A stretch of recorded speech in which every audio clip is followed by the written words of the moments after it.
अस्सलामु अलैकुम हबीबी।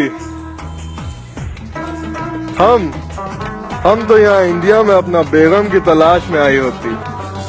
माशाअल्लाह, हम उम्मीद करते तो हमारे तेल के कुएं का ख्याल ठीक से रखती। और हमारा बुलबुल कैसा होती? खबीज का बच्चा बुलबुल, हमारा शेरनी। या हरम हबीबी, इंडिया का हालत बहुत बुरा होती। ये मोदी सारा नोट बंद करा देती ना, और हम भी शेख अल हराम तमीमुल्ला, हम अपना सारा पैसा का गोल्ड खरीद लेती। हाँ, अभी भी हम तुमसे बाद में बात करती। ठीक। ए गरीब, इधर आ। तुम बहुत गरीब दिखती हमको, घर बार क्यों नहीं लेती?